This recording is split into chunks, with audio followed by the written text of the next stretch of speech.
One. Welcome everybody to today's Investment and Strategy Committee. The voting members of this committee who are present today are myself and Councillor Blackmore. And so I'm going to look to you to do all of our business. Would you move the agenda? So moved. Call that to question.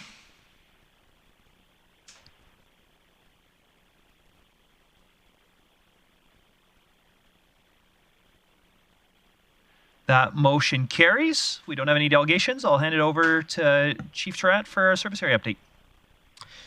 Thank you, Chair Barassi.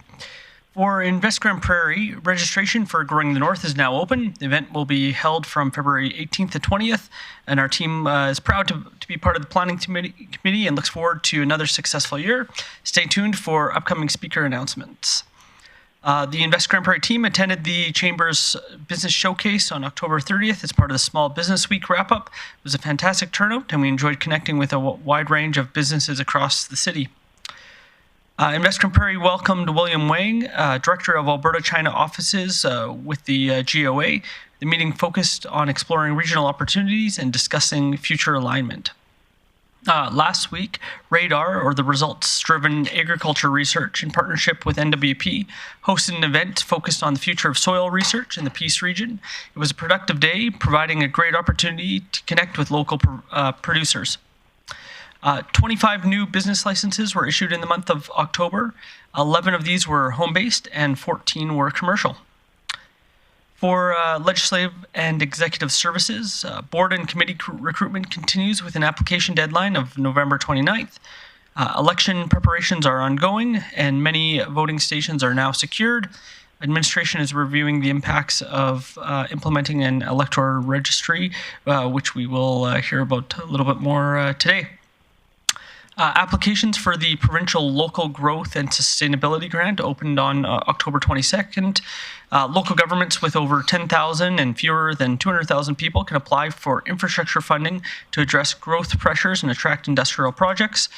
We are currently reviewing the grant and seeing what projects would be most eligible that we have on our docket for that. The provincial legislature opened the fall session on October 28th. And the legislative agenda was introduced.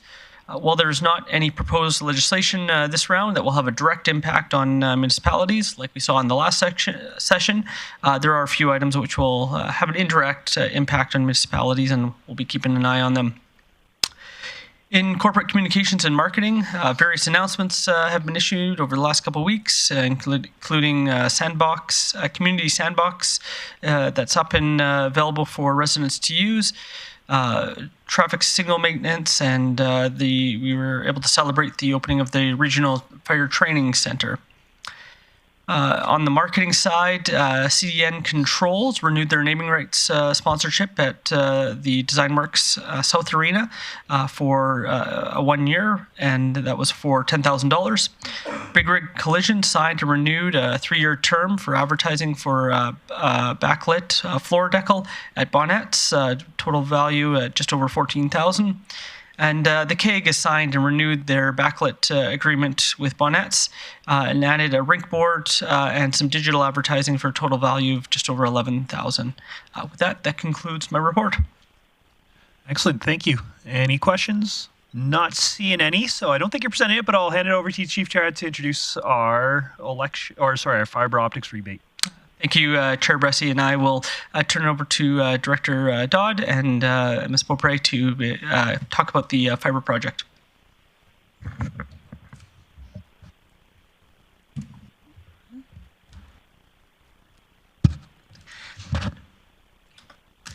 Okay, so thank you for the opportunity, everyone, this morning to provide an update on the broadband and fiber optics initiative work.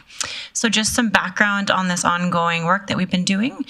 This past February, Council directed administration to assess and improve broadband and fiber capability in Grande Prairie, focusing on supporting local businesses and reducing barriers to innovation and investment.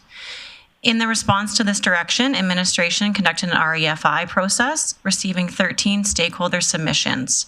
So some key initiatives and opportunities that have come out of the REFI. The objective was to stimulate, the first was fiber optics fee rebate program.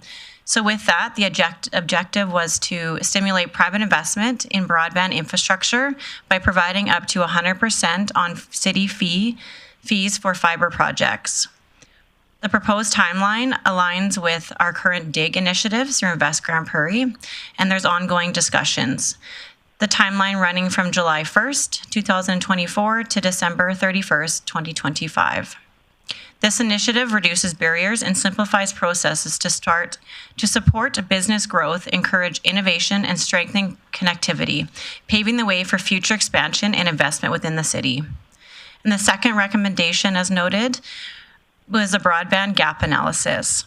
This is to propose and conduct a comprehensive view of Grande Prairie's broadband and fiber infrastructure and our current service levels to identify areas for improvement.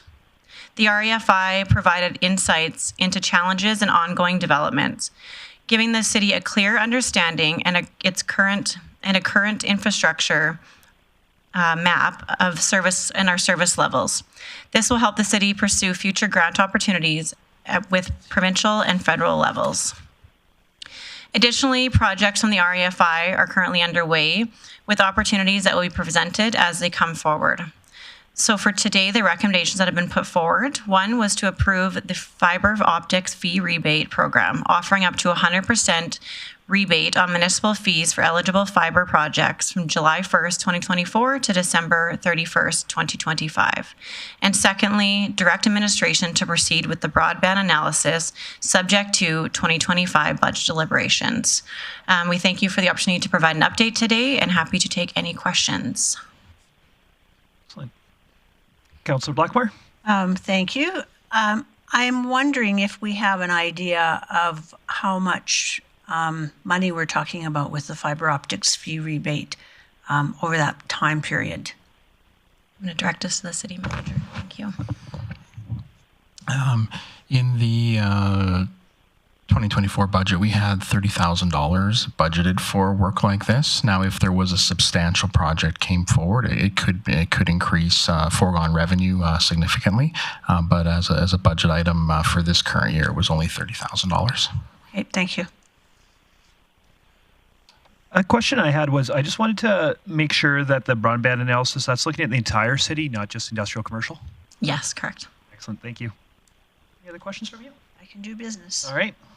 I would move that this committee recommend council approve the fiber optics fee rebate program, allowing for up to 100% rebate on municipal fees for fiber optic alignment projects initiated between July 1st, 2024 and December 31st, 2025. And two, to direct administration to proceed with the broadband analysis subject to 2025 budget deliberations. And in speaking to this, when we don't have sufficient broadband within the city of Grande Prairie, we are handicapping both businesses and residents, students, and people from all walks of life.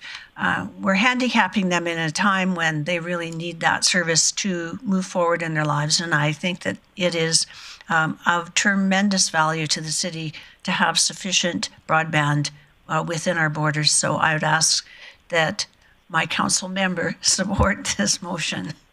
Great. Excellent. Thank you, Councillor Blackmore. And yeah, these days copper wire just isn't sufficient, which is what a lot of the city has. And I'm really worried that with all the initiatives underway across the country to get fiber to places where there's no copper yet, that cities like Grande Prairie could actually be some of the last to get broadband. And I really think that hurts our quality of life and it hurts our economic competitiveness. So I'm really glad to see that we're doing this. And I look forward to seeing this advance to council. So I'll call this to question.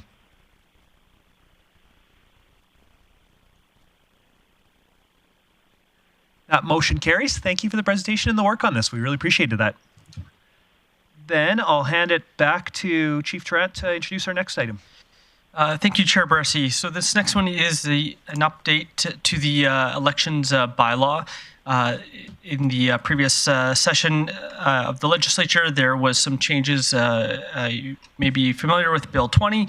We've spoken about several times now, and a number of changes were made in terms of removing the ability for municipalities to use electronic tabulators, also requiring municipalities to develop a municipal register list.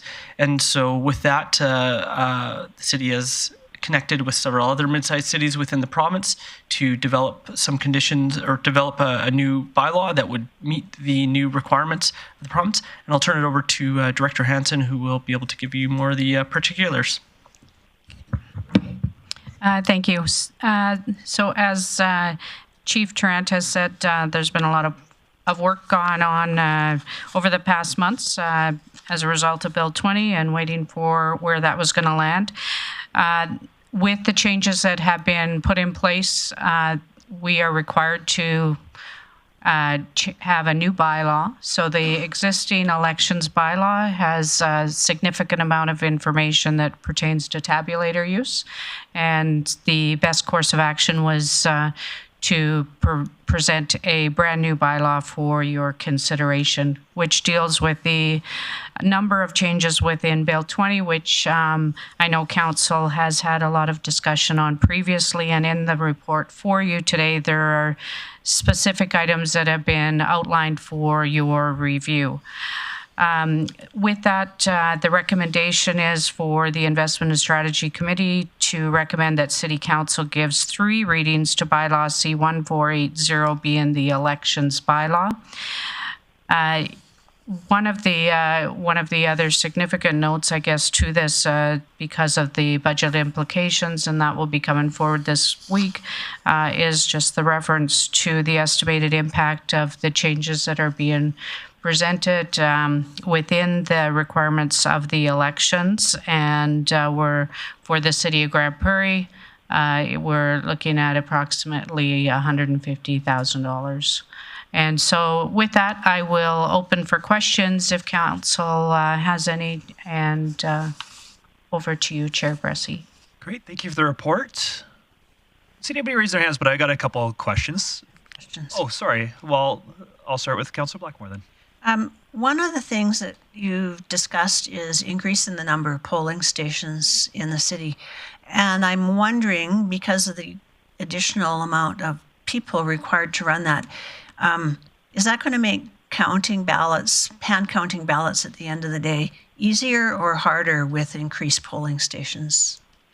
Thank you for the question, Councillor Blackmore. And so the reason for the increased voting stations is directly to do with the manual count. In the most recent election and the by-election, we had 8 voting stations. We were looking at actually increasing that to 10. With the manual count, the recommendation to increase to 16 actually is to do with the manual count and hoping to minimize the amount of time it'll take for counting at the end of the evening.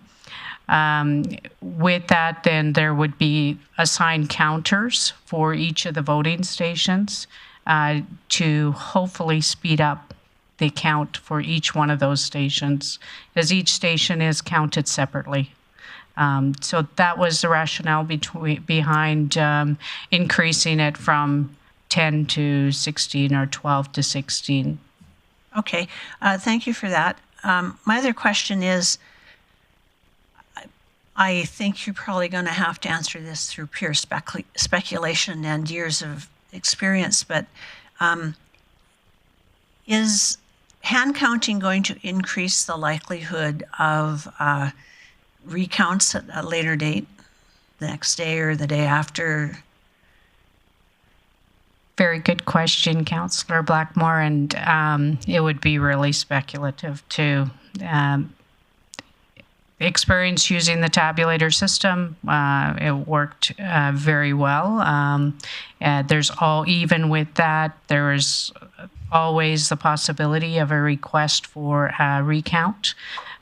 We haven't experienced, to my knowledge, at the city since using it since 2004. With manual count, it's not uncommon for a recount to happen if the vote is close. Okay. And of course, there's nothing we can do about that anyway, because we are going to do this regardless. Thank you. A couple questions I had was in section 11.2, it talks about how that we may compile or revise permanent electors register manually or by means of any computer-based system. I know that probably since this was written, the province has introduced new rules to FOIP that are likely to pass the legislature. Have we made sure that this will be compliant with whatever the new FOIP rules are about disclosing how automated systems are used with residence information? The new FOIP rules are very recently out, and so we will be taking another review of that just to confirm. And if there are any changes, we would ask for council's, I guess, liberty to bring those forward to the council meeting. Those are really hot off the press right now, and a really good question, Chair Bressy. Excellent, thank you. And then going down to section 25, where we've got voting procedures, we've got something there that specifically says that you can't show your ballot to people, but was there any consideration of saying you can't take a picture of your ballot in the ballot box? Through the chair, to the chair, we actually had no discussion on the option of taking photos. It is historically, picture taking in the voting stations is not allowed.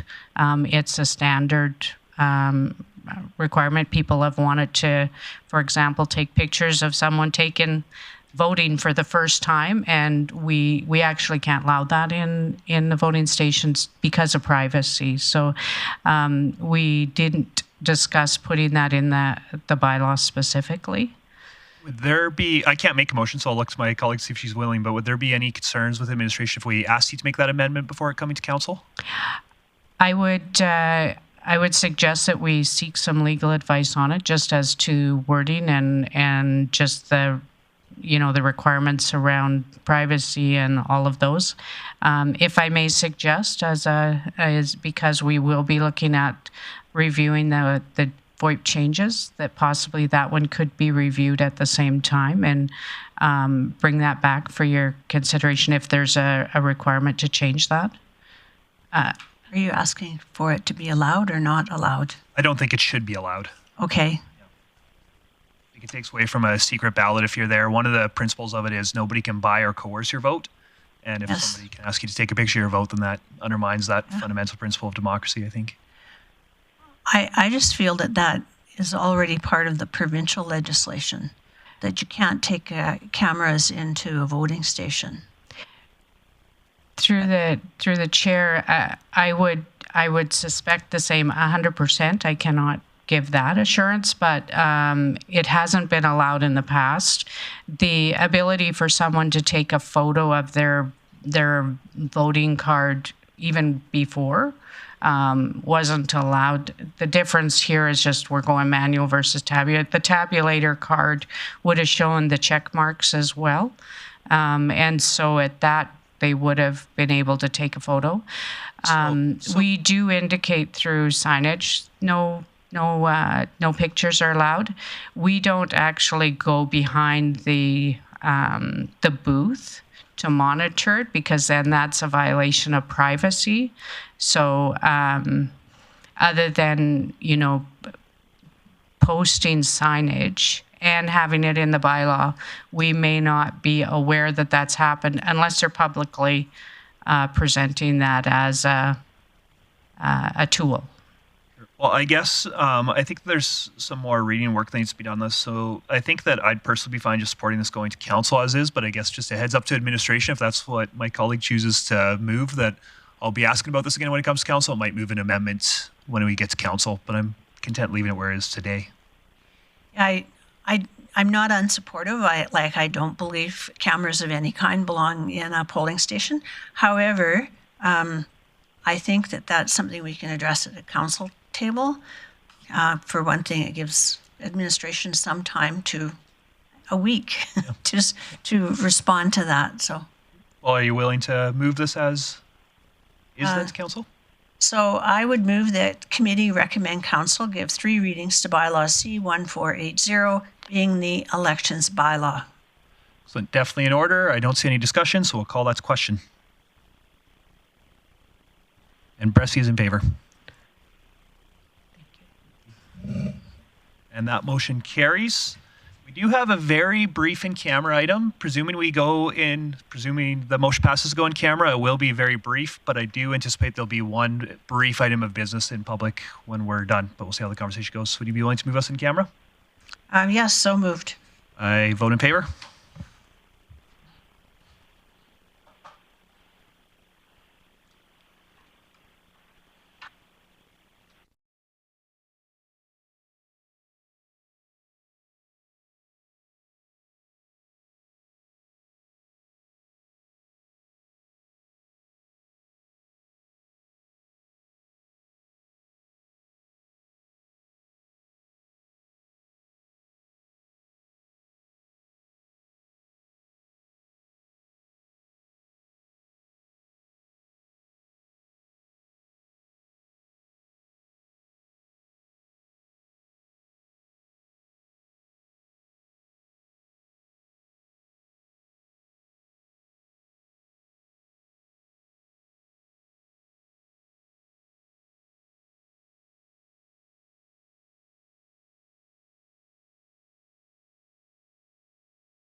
I'll count us in. We'll resume in 5, 4, 3, 2, 1. Thank you. Welcome back, everybody. We do have one piece of public business, and I'll hand it over to Chief Tarrant to introduce. Thank you, Chief Bressie. So some work that has been done with the Invest Northwest partnership that we have with the County of Grande Prairie and the Municipal District of Greenview. There has been a partnership that's been formed that is looking at doing regional economic development. As part of that, there has been a terms of reference created, and we have that here today. And looking for committee to accept the terms of reference for the committee. Any questions? Councillor Blackmore. I think the recommended motion was that council accept the terms, recommend to council to accept the terms of reference. So I will do that. Excellent. I'm not seeing any debate, so I'll call that to question. All in favor? That motion carries. Thank you. And Chief Tarrant, the outstanding items list. Just 2 outstanding items, Policy 100 and then the scan on the parental and bereavement leave. Both will be at the next committee meeting. Thank you. CEO work. Sorry, we'd encourage you to look at item 1261 as that's been completed through other work for removal, which I can speak to.